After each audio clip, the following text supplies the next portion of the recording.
taariikhdu waxbay kaydisaa waa duruus iyo cibar waxaa la yiraahdaa ummad aan taariikh sugan lahayn waa ummad aan jiritaan sugan lahayn dabcan waa oraah dhiirigelinaysa in la sameeyo taariikh wanaagsan oo jiilasha soo socdaahi wax u tarta Soomaaliya waa wadan khayraad badan leh oo dadkiisu muslimiin isku af iyo isku luqad yihiin isla markaana hal qowmiyad ka kooban dal marka uu sidan oo kale yahay waxaa khasab ah inuu yeesho cadow taasoo keenta in ugu dambayn ay dadkiisu laba arrimood midood buugga taariikhda ku qoraan waa midda koowaad inay noqdaan dad gob ah oo dhiigooda u hura difaaca diintooda dalkooda iyo dadkooda iyo inay noqdaan dad gun ah oo aanan gumaysiga iska dhicin amaba la saftaa marka aad akhriso taariikhda dagaaladii lala galay gumaystayaashii qarniyo ka hor ku duulay dhulka muslimiinta isla markaana aad isbarbardhig ku samayso qabaa'ilkii la jihaaday iyo kuwii la saftay waaqicana aad ku milicsato waxaad arkaysaa inay si wanaagsan u tarmeen kuwii shisheeyaha la halgamay halka kuwii gumaystaha la shaqeeyey aanay tayo iyo sharaf toona lahayn markaad caalamka iyo sawirkaasi guud ka timaado oo Soomaaliya aad si gaar u eegto waxaa jira qabaa'il xul ah oo sidii ilayska oo kale uga dhex ifaya kuwa kale kadib markii ay la soo dirireen gumaystayaashii dalka ku soo duulay qabaa'ilkaas waxaa ka mid ah beesha Biyamaal oo degta gobolada koonfureed ee Soomaaliya beeshaas magaceedu maamuuska iyo milgaha leeyahay beeshaas maqaamka sare ku leh taariikhda ummadda godka maguuraanka ahna ka fariisatay sooyaalka ummadda iyo dhigaaladeeda ay ku dhaashato kuna indha kuulato ee hiiraalkeeda ku astaysan ayaanay dad badan oo jiilka maanta ka mid ahi soo rogan karin wax aan dhaafsiisnayn in beeshu soo jihaaday cilmiga sharcigana ku horayso beeshan iyo beelaha la midka ahba waxay mutaysteen in maanta la akhriyo taariikhdooda loo duceeyo oo welibana lagu daysado wax kale iska daaye xitaa waxaa taariikhdooda daraaseeya gaalada kuwaasoo qiraya inay yihiin dad gumaysidiid ah oo aanan ogolayn inay madaxa raariciyaan oo ubadkooda la gaalaysiiyo qarnigii 18aad ee taariikhda milaadiga beesha Biyamaal waxay ahayd beel ka tilmaaman beelaha kale ee dega koonfurta Soomaaliya waxaa lagu xusuustaa halgankii dheeraah ee ay gobolka Shabeellaha Hoose kula gashay gumaystayaashii Talyaaniga markii uu socday dagaalkii u dhaxeeyay gumaystayaashii Ingiriiska iyo halyeeyigii mujaahidka ahaa ee Sayid Maxamed Cabdulle Xasan waxaa la soo wariyaa inay jireen beelo Soomaaliyeed oo taageeray gumaystihii Ingiriiska laakiin beeshan Biyamaal weli lama soo tabin inay ka qayb qaadatay ama ay garab istaagtay gumaysiga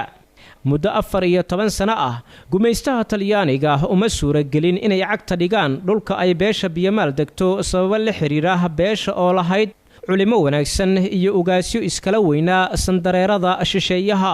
halkan waxaanu uga qisoonaynaa qayb yar oo ka mid ah taariikhda dagaaladii ay shisheeyaha la soo gashay beesha Biyamaal innaga oo ujeedadeenu tahay in jiilka maanta iyo kuwa beritaba ay ka faa'iideystaan kuna kala gartaan qaanadaha ay ku kala jiraan qabaa'ilka Soomaaliyeed 21 November ee 1876 waxay ahayd markii la jabiyay ciidamo aad u farabadnaa oo ka tirsanaa gumaystihii Talyaaniga oo ka soo degay xeebta magaalada Marka ee xarunta gobolka Shabeellaha Hoose dagaalyahano ka tirsan beesha Biyamaal oo ay hor kacayeen labadii hogaamiye ee xilligaasi ugu caansanaa oo kala ahaa Allah u naxariiste معلم كابتولي iyo Sheekh Cabdi Abikar Gaafle ayaa difaacyo adag waxa ay ka sameysteen xeebaha magaalada Marka si ay uga hortagaan gumaysigii Talyaaniga oo doonayay inay cagta soo dhigaan dhulkii ay ka talinaysay saldanadii beesha Biyamaal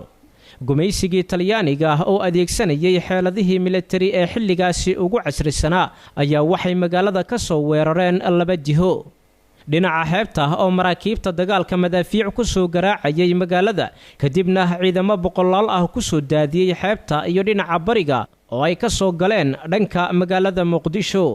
shir degdeg ah oo xilli duhur ah 22 November 1902 ay isugu yimaadeen hogaamiyaashii Biyamaal deegaanka Hareerley ayaa waxay ku go'aamiyeen inay ka hortagaan gumaystaha Hareerley waxay ahayd xaruntii ugu weyneed ee taliska ciidamada Biyamaal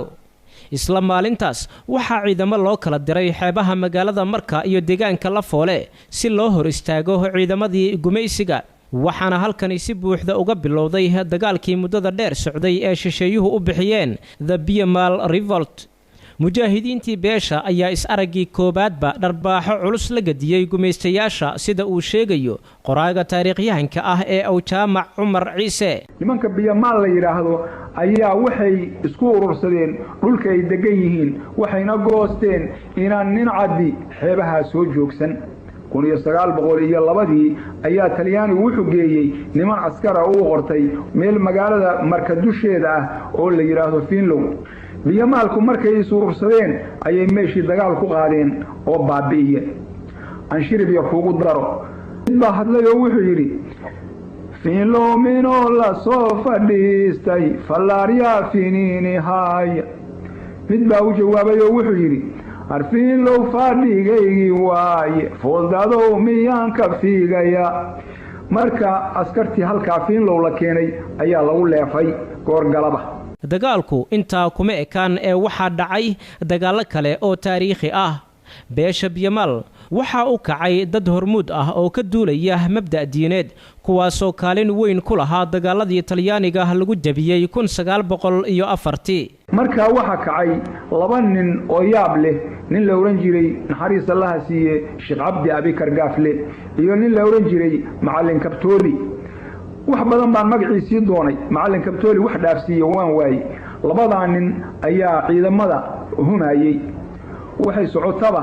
sanadkii 1904 waxa dhacay Fiinlow cadcaday xaar jilib markaad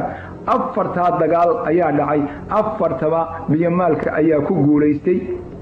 magaalada marka waxay u jirtaa 15 kilomitir waxay ka xigtaa dhinaca bariga ah Sheekh Nuur Geelle oo kamid ah culimada diinta islaamka ee beesha biyamaal wax badanna ka ururiyay taariikhda jihaadkii lala galay gumaystayaashii talyaaniga ayaa sharaxaad dheeraad ah ka bixiyay dagaaladaasi wuxuu muujiyay in dadku ay si diiniyan ah u dagaalamayeen oo ay aaminsanaayeen inay shuhado yihiin haddii ay furumaha ku nafwaayaan wuxuuna tusaale u soo qaatay halkudhigyadii ay isticmaalayeen oo uu ka mid yahay falkufaar ma fiirsahayo firdowsan u fiidsaha sanadkaas waxa la dijiray oo gaalka askow soo bilaabtay ahad xarxaaro alira ahad kasiyad isnay sagaal talaado toma arba'a kow khamiis lama khamiis filo alira toma lama sana markaysa gaalka markaysa lishay ahad xarxaaro meesh askow soo sharaw xarxaar meel yiraahdo jirto xarxaar inta lira xarxaar waxa lira jilib marko iyo gedes meel dhaxayso xarxaar lira madax bolboolan waa iska jira doox weyn oo meesha ka maahayo markaysa xarxaar lira xarxaarkaasa xeebta horta soo xirxirti soo xabad soo ridooyin waa soo sharaf bimaal waa ogaadi deegaankii baa joogeen markaysa saaman ama xilli gaalka inta soo jira dhulkaan soo jira dhulkan ana xoga saba wal soo shirbi dadkaas shiribkooda waxa kamid tahay xarantiyankii xarxaaro si xariin loogu xira abkoogi xarmihiisi xarxaaro si xariin loogu xira xeebta adoogi xarantii si xariin loogu xira xunkaas waa ka xumaadi in la xawaalaan ka xiga ay ku soo shirbeen dhimisha ka jira xunkaas go'aan ogolaha ma aha saara markaysa ay ku soo shirbeen dadkii hal nina ku dhintay hal nina ku shahiid oo diyaarsi aan soo guuriyay hal nina ku shahiida markaysa aan nolol soo sheeg bacdigeeda oo reer jilib ahay oo marka abal ilaahu duq jilib ahay waxa siri maguurtaas ahay ninkaas maguurtaas ahay markaysa oo kale macluud liiraa waxa siri ayuu xuduro wadahay lamadii riwaaya ay kala shaqgaleen wadaad ay abdiris liiraa oo Suleymaan radiisi markaysa waxa duq Yuusufu lamada riwaaya maguurt iyo maxduux ayuu xuduro maxay kan yihiin lamada nin runi ku sheegan maguurta buurada liiraa ayuu xuduro dad deganaya liiraa marka lamadii riwaaya waa la jamciyay rag oo markaysa ay jamciyay oo si toos ah marka meeshaas soo bilaabtay kadib waxa ku soo xigtay tii oo inta ooyo iyo dhulkaan oo markaysa hadan dagaalkii ahaayeen ku soo xigay riwaayaadka oo markaysa aan soo guuriyay tii ama uu asaxtaa isleeyahay war ninka la dhijira jibriil macal abdullah jibriil macal barolo yaqaan oo markaysa shiribtiisa kamid ahay falkufaar ma fiirsahay firdowsa u fiirsahay ninka yiray oo ima gabal oo dabda asir ciidan soo shiriyay oo markaysa kusufooriyay falkufaar ma fiirsahay gaal wajigiis firdowsa u fiirsahay falkufaar ka fiirsigiisu ballaahi weyn qiyaam ninka soo shirbasa wajigaarad la dayo markaysa ballaahi weyn qiyaam way ninka yira sax oo isgalabtiini intay ama shahiid yaa dhimisha arabkii bart mogta galabtii waa shahiiday marka hadda nimakaana i barbaraaya islaaxooda i barbaraaya mogta oo islaaxoodii barbaroy ani markii hore yaa maraaca jihaadkii lagula jiray Talyaaniga wuu ballaartay waxaa ku biiray qaybaha kala duwan ee bulshada beesha Biyamaal waxaa garab istaagay qabaa'ilka ay wada degaan qaarkood oo ay ka mid yihiin Sheekhaal Gandarshe Banaadiriga iyo beesha Wacdaan oo dhanka la foolay ka dagaalamaysay arrintii waxay isu rogtay dagaal way ka tagtay jihaad bay noqotay culamadii waa soo gashay dhalinyaradii baa gashay dagaalka waxa ku weheliyay Biyamaalka niman Sheekhaal ah oo Sheekhaal Gandarshe la oran jiray oo magaalada fadhiyay magaalada Marka iyo Gandarshe degana oo tijaar aha oo Ilaahay xoolo u dhiibay maaragtay muxuu ahaayay culimana aha mashaayikhna aha ragga ayaa dagaalka galay 1905 ayaa jilib marka dagaal dame isna ka dhacay dagaalkaasna way ku guuleysteen qolada Soomaalida ah dabadeed waxa dhacay dagaal la oran jiray Baasanle oo ka dhacay jilib iyo Gandarshe meel u dhaxaysa halka ayaa Soomaalida rag badan Talyaanigu ka galaayay wali waxaanu ku jiraa dagaalkii Biyamaale Talyaanigu hal talaabo kama qaadin xeebta beesha Biyamaal ayaa jilibka u dhigtay gumaystayaashii Talyaaniga waxa ay ka laysay askar badan iyo saraakiil muhiim u ahaa Talyaaniga ayaa waxay danta ku qasabtay inay taageero u raadsadaan gumaystayaashii kale Ingiriiska iyo xulifo kale halkaasna waxaad ka dareemaysaa sida uu Allah u ayiday adoomihiisa markii ay jidkiisa ku dagaalameen Talyaanigu marka ciidamo ka doontay magaalada la yiraahdo Casab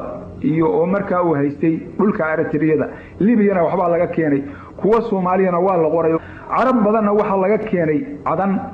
oo Ingiriiska ayaa ku soo caawiyay waagii dameeto Talyaanigu wuxuu isu geeyay laba ciidan mid Muqdisho laga saaray iyo mid marka laga soo saaray dabadeedna labadii ciidan waxay isugu tageen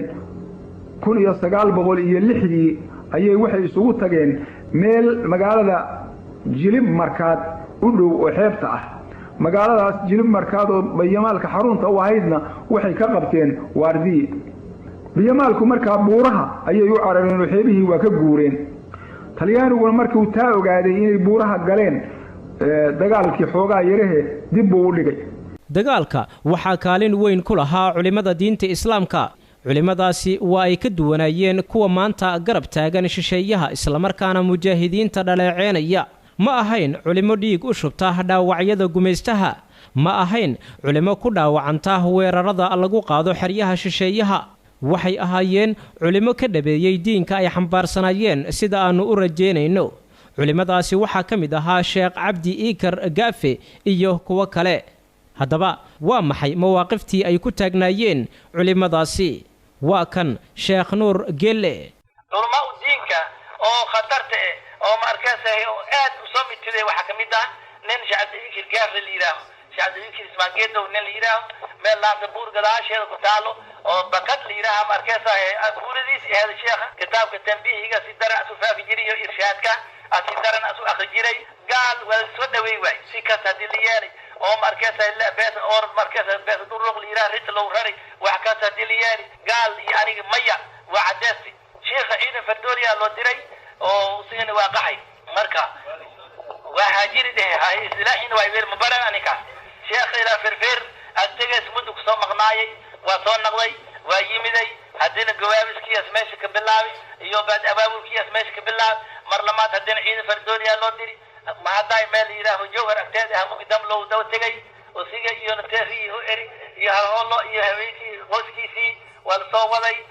waliyo cad meel yiraaho oo isbahaysiga islaamka masjidka weyn oo Ilaahay xamar lagu dhisay meeshaas markaas la keenay sheekha xirtiisi oo markaasay oo qaran jabisi qaar xamar ahaayeen oo xamar joogay markaas u yimaadeen sheekh waxa yireen waxa rabnaa inaad tawriyaysto inaad dawaysto dalkan dalkan wadanka waa qabsaday xoogaas leeyaha markaasay caloosha qalbigaada ka nac laakiin carabka iskaga hagaasan oo la fahaada badbaadiyana taladaas ay u keeneen waxa jiri maya gaali ani isdil lana dhaxis yaadin jir gaafle ilaahi hu naxariis rahimahullah rahmatullahi alayhi markii ay dagaaladu kululaadeen Talyaaniguna uu gurmad badan u yimi waxay beesha Biyamaal tala saaratay Allah kadib waxay hogaamiyaasheedii go'aamiyeen in 500 oo askari oo dhalinyaro iyo da'ba ka kooban u diraan Sayid Maxamed Cabdulle Xasan si ay uga soo helaan kaalmo isugu jirta hub iyo ciidan intaba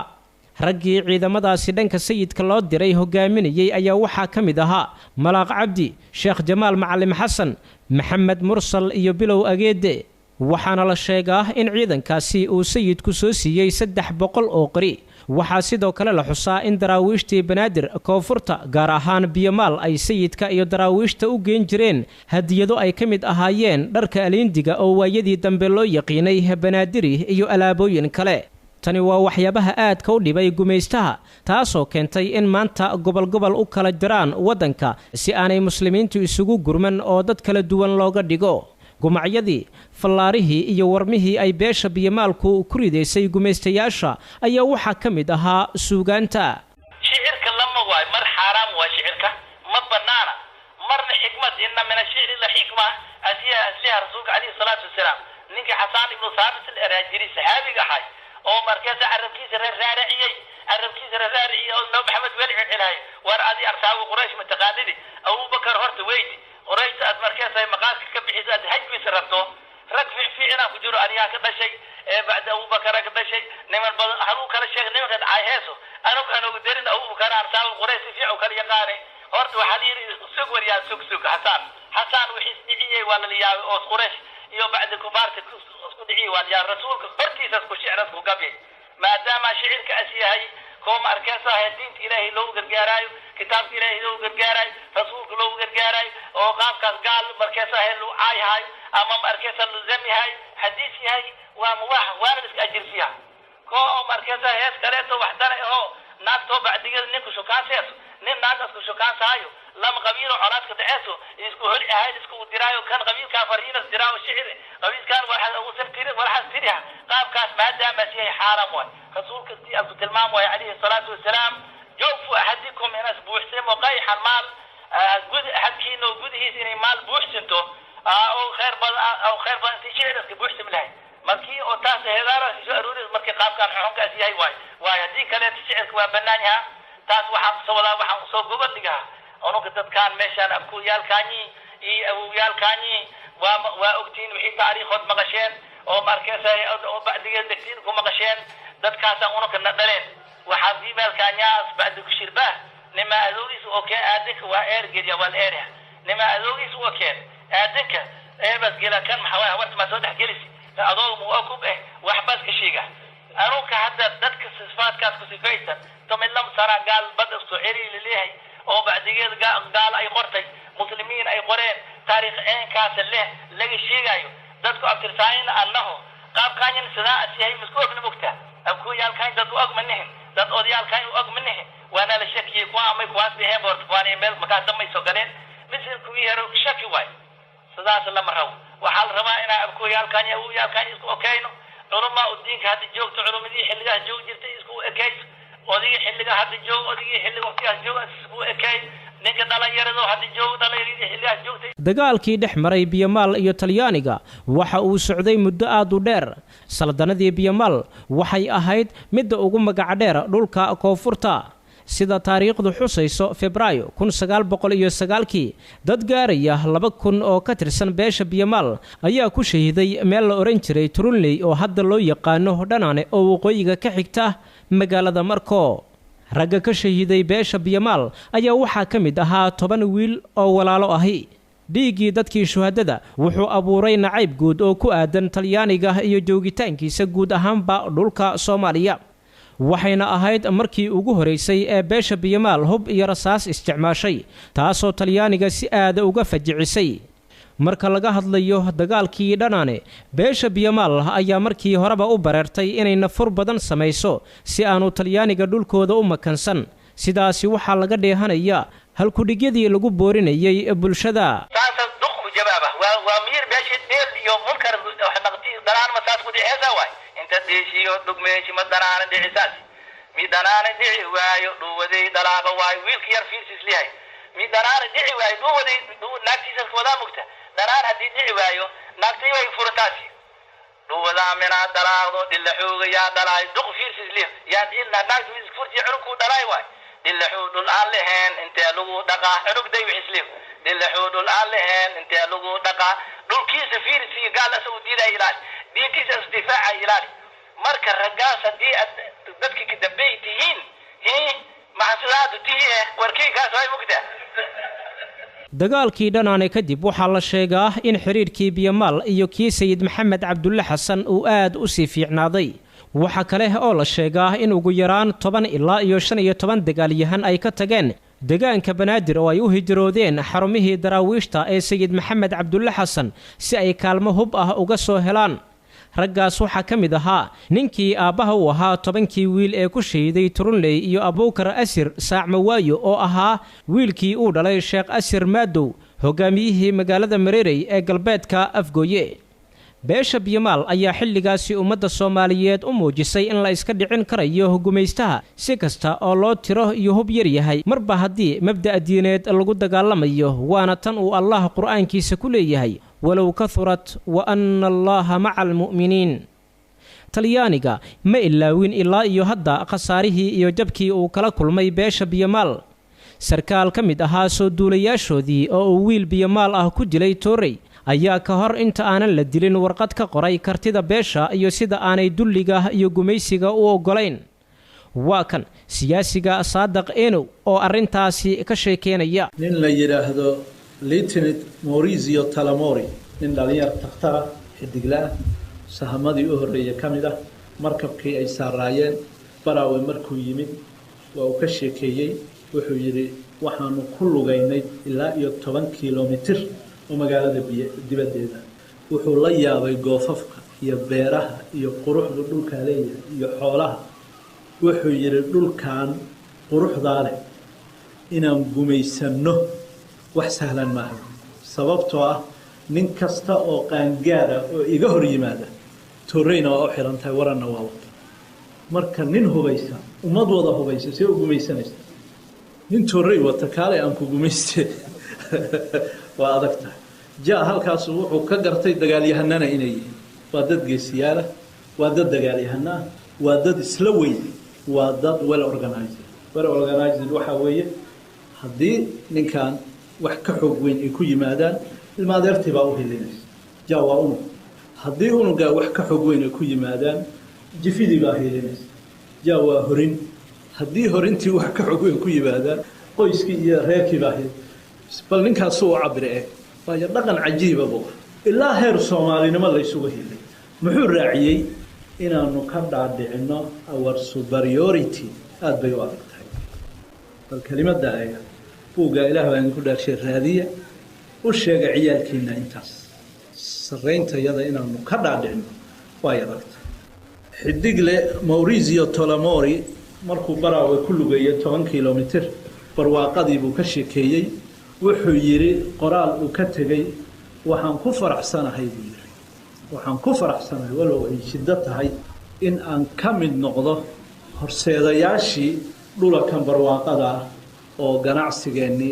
iyo dhalinyaradeenni isoo aadi doona baan ku faraxsanahay Lieutenant Talamori 48 saac ka yar markuu ku degay xeebtii isagoo maraya wiil Biyamaal Toorey markuu waraaqda qoray Baraawe ka qoray 48 saac wax ka yar waliba marka waxa dhacday markay talyaaniga ilaa Warshiikh buu heshiiskii uu la galay Barqash ku qaatay magaalooyin shan Kismaayo Marka Baraawe Xamar iyo Warshiikh ilaa 10 kiiloomitir oo gudaha arinta iyada shida badan baa ka dhacday Soomaalidii eriyada deganeed hal reer baa si fiican u gadooday reerka iyaga waa reerka Biyamaal وجامع عمر عيسى فوقبو هيا موجي إنه صوصاري إن كله دجالكي تليانية يبيمال حلقي الدولة جدي وحجري ولا يجود ديدي ومجع بدل بالي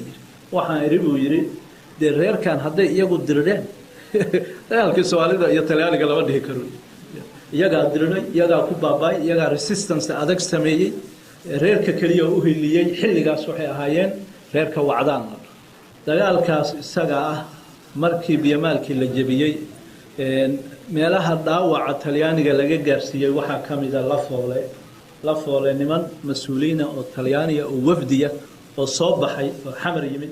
oo rabay inay dhulka soo sahmiyaan Xamar agagaarkeeda dabarta ku sameeyaan habeen iyagoo hurda iyo Biyamaalkii la foole waxa lagu bixiyay lafihii Talyaaniga meesha ay dhigeen haddaba haddii beesha biyamaal horay u qortay taariikhdaasi dahabiga ah waxaa jira oo xusid mudan beelo iyaguna maanta kaalintaasi qaadanaya kuwaas oo shisheeyaha uga hijrooday dhulkooda dagaalna kula jira iyagoo aanan u aabayeelayn hagardaamadooda beelahan iyaga ah ayaa iyaguna taariikhdooda lagu diirsan doonaa mustaqbalka insha allah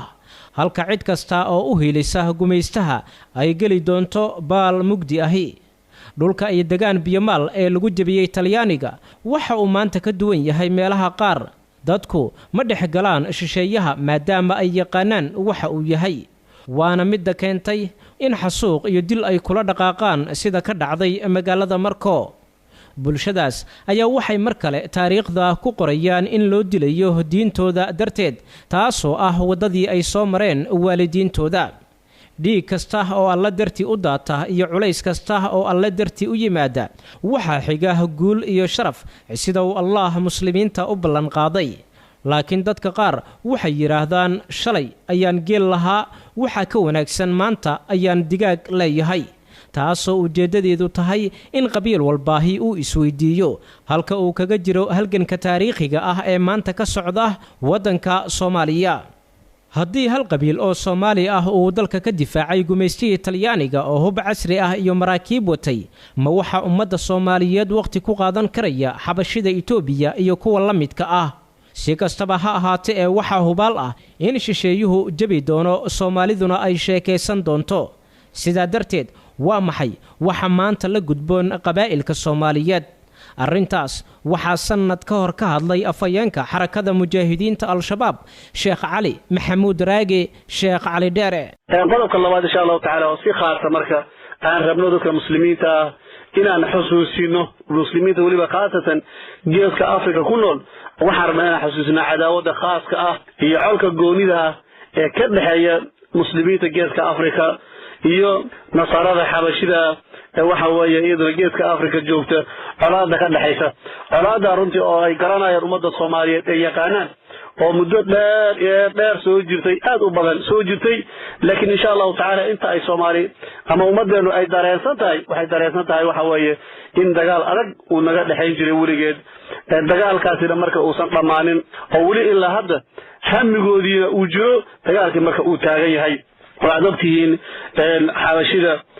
geeska Afrika degan iyo dadka muslimiinta dagaaladii ka dhaxeeyay oo kamid ah dagaalkii uu hogaaminayay raxmatullaahi calayhi Axmed Gurey uu hogaaminayay dagaalkaas oo runtii ummadda Soomaaliyeed ay ka heeday xubin firfircoon oo xoogan ay ka heeday muslimiintii difaacay cirdiga iyo sharafka iyo dalka muslimka difaacay dagaal dheerna ay la galeen taas oo ay ka dhalatay marka in gaalada xabashida ay u qaadaan Soomaalida colaad aad iyo aad u adag oo waxa weeye aan dhamaad lahayn ay u arkaan dagaalkaas oo ruuga dareensan diin meesha ay kala gaareen muslimiinta iyo gaaladu ay kala gaareen ilaa gaalada la jabiyay oo gaaladii kale u soo qayshatay oo waxa weeye Portuguese iyo Greek iyo ay soo gurmadeen halkaana marka muslimiintana ayagana iskaashadeen laakiin markii ay dhacday qadarta Rabbi tabaaraka wa tacaala oo waxa weeye muslimiintii ay maxay soo jareen oo waxa weeye gaaladii ay xoogaa markeeda ay heshay fursad ay heshay maxay samaysay ikhwaani waa garanaysaan inay masaajidii dadka muslimiinta sida har iyo waxa la mid ah ay u bedeleen waxa weeye kanaa'is ay u bedeleen dadkii muslimiinta ay la baabi'iyay in dhulkoodii la qaatay ilaa maantadan aan taaganahay weli masaajidii bariga la dushay ay kanaa'is yihiin oo har uu ku yaalo masaajid jaamaca ugu weyn ilaa maanta uu kaniisad yahay oo waxa weeye gaalada ay haysato cadawtooyada markaa soo jirtay xitaa intii markii ay qabsadeen meeyii dadka muslimiinta ay joogaan kuma ekaysan waxaad ogtiin gaaladu duulaan dheer inay soo qaaday duulaankaas oo ay ku imaadeen ilaa meesha leeda balcad ay ku imaadeen halka oo marka dad muslimiin ay kula dagaaleen ilaahayna tabaaraka wa tacaala u jabiyey jabkaas oo marka ay kula noqdeen meeshii ay ka yimideen ilaahay kula ceesay tabaaraka wa tacaala waxaad ogtiin ikhwaani xabashi iyo Soomaali dagaalka ka dhaxeeya inta heer uu soo maray 54 64 77 2007 inta waxa weeye in dadka muslimiinta iyo xabashida dagaalkoodu uu ahaa dagaal joogto ah oo aan dhamaad lahayn in marka maxay ahaday maantayso oo waxa weeye aan baraarugsanahay oo intii shalay aan ahayn runtii aqoonta sharciga Ilaahay fadliga subhanahu wa ta'ala ummadda Soomaaliyeed ay uga badan tahay dacwadii ay maxay ka gaartay oo waxa weeye ay ka baraarugsan yihiin in maanta la idinku qanciyo in xabashi loo xalaaleeyo dhulkiini dadkiinii loo xalaaleeyo la yiraahdo waxa weeye qaramada midooba u soo feermaysan la yiraahdaa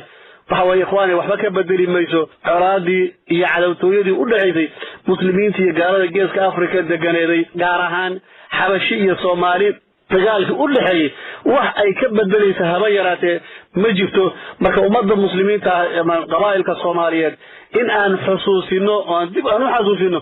colaadda iyada inaysan iloobinin ay haddana cadaawad khaas ay ka dhaxayso muslimiinta Soomaaliya ku nool iyo Xabashida marka in ummadda Soomaaliyeed ay baraarugaan oo ay ogaadaan waxa weeye cadawgooda ay aqoonsadaan cadawgooda marka waxa weeye u diyaar garoobaan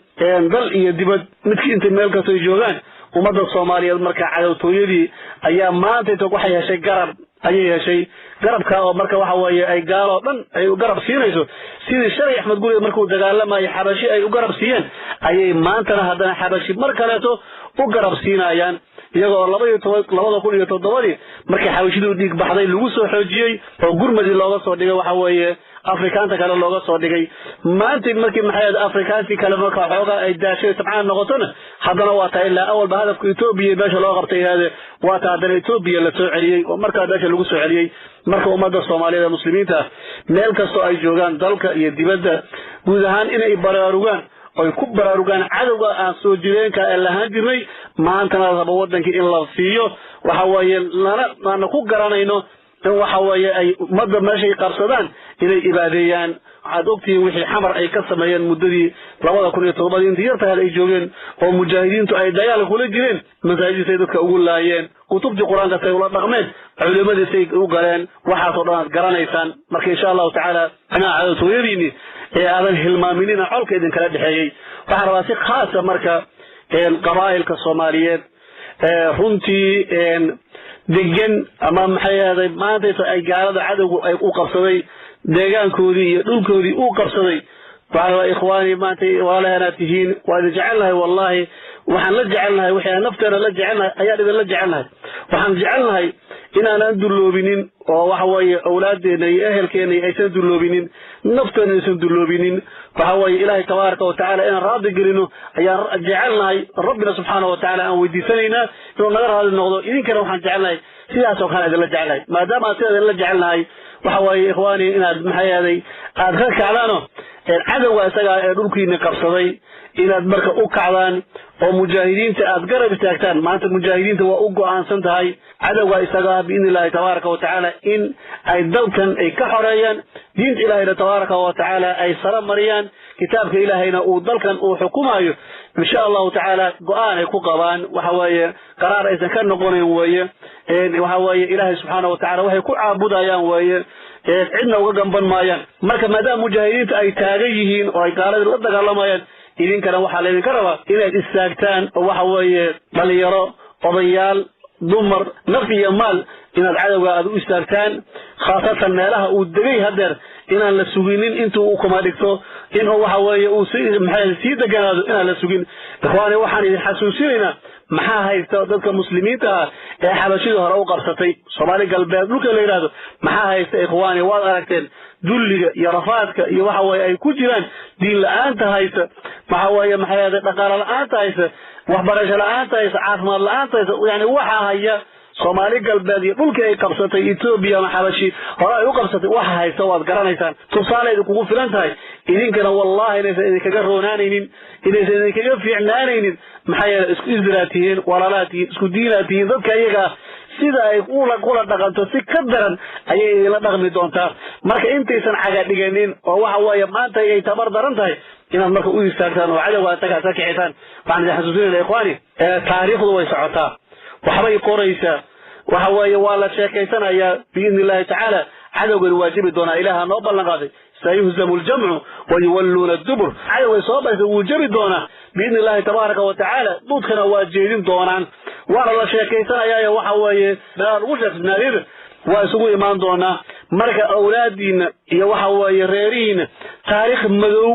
oo ha u qorinin oo idinku qasabtaa dhowti markaad sheekaysanaysaan oo sidii gaaladii loo jabiyey sidii gaaladii looga adkaaday sidii gaaladii Ilaahay subhanahu wa ta'ala u duleeyay qabaa'ilka say ula dagaalamay marka laga sheekaysto inaad sheekada soo gali weysaan ama wiilashiina ay soo gali waayaan oo madaxa ay laalaadiyaan maxaa yeelay cadowgii u hogteen cadowgii maxaa yeelay iska celin waayeen amaba waxa weeye cadowgii taageereen garabay siiyeen waxa weeye taariikh madoobay noqon doontaa oo ilmihiinina mugdi ku noqon doonta idinkana mugdi ku noqon doonta feerkiina iyo qabaa'ilkiina mugdi ku noqon doonta waxaana la ikhwaani marka qabaa'ilka Soomaaliyeed kuwooda soo jooga maxay Soomaaliya gudaheeda iyo kuwa dibadda jira intaba qabiil walba inuu ka fikiro maanta taariikhda maxaa ku qoranaysa wanaag iyo khayr iyo waxa weeye maxay haday Ilaahay subhanahu wa ta'ala waxa uu kugu maxay martiisa lagu amaano Ilaahay uu raadi ka yahay miyaad qoranaysa bis waxa qoran doonta waxa ku ihaanowdo oo ku dulowdo Ilaahay subhanahu wa ta'ala marka tagtana waxa weeye aad kala kulmaysid waxa weeye carada Allah tabaaraka wa ta'ala Ilaahay marka aadi aad masaalixdooda danahooda aakhirada adduun inay ka fikiraan cadawga isagana ay iska bixiyaan bal iska dhaafada in laga fadhiistay in laga shaqeeyahayna oo garab la siiyayna وهذا كذا ولسه معايا تزواب كفر وإله تبارك وتعالى إليه يا أيها الذين آمنوا لا تتخذوا اليهود والنصارى أولياء بعضهم أولياء بعض ومن يتولهم منكم فإنه منهم إن الله لا يهدي القوم الظالمين إله تبارك وتعالى إليه هذا هكذا يهود يا نصارى أولياء هكذا محايا إلى أول إسرائيل صديق صاحب ناصر جرجار إلى السياسة هذه قصاها نقولنا وحوي لكن عدي إذا كمل إنما كان رعنا كرب سيسا وحوي ساعدة عدة وعد قالوا إيجا الله مدهوية إلهي الظالمين سيكون خير الله ويشاء إلهي مهانه تبارك وتعالى وقال الإخواني إلهي تبارك وتعالى بلنقاذوا النسيي بلنقاذ كاسي مركا وحوي إنا أتكانينا وي أنه مركا أتكانينا إنا أسدلينا وأدقوا النمو إلهي تبارك وتعالى وليه ولا تهنوا ولا تحزنوا وأنتم الأعلون إن كنتم مؤمنين إلهي تبارك وتعالى وليه هذا يسليذننا ماذا حوصوا لنا هيسراران إهانوا هقاضننا هنا مرقوننا وهعبصننا وحوي إذنك أسريسان كلانا كسرينا هذا المسلمين يا مؤمنين إيمان كيسانوين كرجنا إنك ككرينا إلهي سبحانه وتعالى نوبل قاضي وكان حقا علينا نصر المؤمنين إلى بان نوبل قاضي وإن جندنا لهم الغالبون جندنا يا عيدا كان أيها كان إلى بان نوبل قاضي مركز انت صوبل قاضي ديكو هيستان على أمة الصوماليات خاصة قبائل هكروا ميانو heshiisyadii iyo ballamadii muslimiinta ay la galeen oo waxa weeye dowladkii iyo waxa weeye shirarkii muddooyinka ugu dambeeyay mujaahidiinta iyo qabaa'ilka u socday qabaa'ilkii ballanqaadka beera ballanqaadka ka rumeeyano qabaa'ilka kale ee mujaahidiintu soo gaaray marka ay gaalo haysatana waxaad ku xukuntii qabaa'ilka iyaga ah inaad marka idinkuna ka kacdaan waxa weeye insha Allah ta'ala qof walba taariikhda waad ku waranaysaa fiiriso